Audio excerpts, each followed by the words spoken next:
The first question that I chose to respond to is, how might you act differently when meeting a trans person as a result of this play?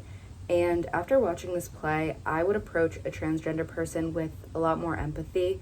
After reading this, I have a lot more respect for the trans community, and I don't always consider how much they've gone through to be so confident in their identities. And so I think just as a result of this, I want to try and make a more conscious effort to be respectful with things like pronouns and making assumptions about people and what they've gone through to get to where they are. The second question that I chose to respond to is, what's something that surprised you during this play? When I read this play, I was really shocked by how intense some of the challenges that these people face are, specifically the access to healthcare part of it.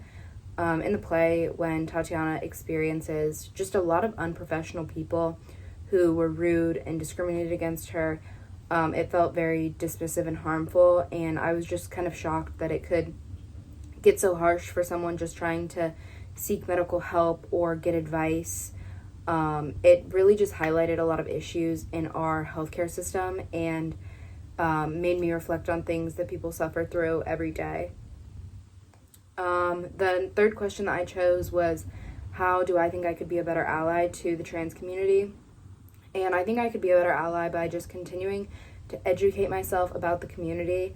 I think this play has been really a great way to continue educating myself and understanding real life struggles that people go through in their transition and to be accepted.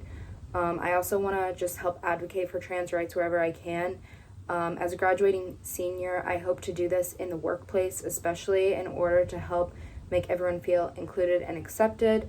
I know a lot of workplaces have groups dedicated towards things like advocacy, and it could really be a great opportunity to get involved with something like this just to continue to be a better ally. The fourth question that I chose was one thing that I share in common with these women. And I felt like throughout this play, many of the women felt kind of on the outside in many situations. And one thing that really stuck out to me was workplace discrimination. As a woman in mechanical engineering, there have been multiple situations where I've been the only woman in a meeting in past internships, or just people have made comments that made me feel a little bit uncomfortable. And I understand kind of how hard it is to ignore comments like that, or how they can make you feel isolated.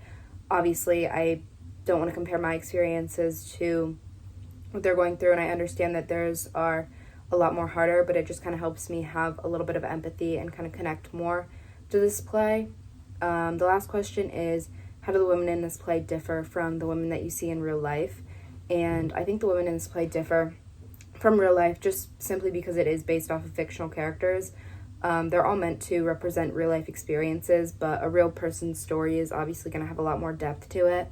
Real people face struggles that go beyond the things touched on in this play, like disability, race, class, and even more. Finally, these trans women are portrayed by actors in the play, so the performance is based off of like the actor's interpretation rather than a real person's lived struggle, so it's a little bit harder to kind of fully understand something like this. And then finally, a question that I would like to pose is, how do the themes of this play relate to current events and current issues in the world?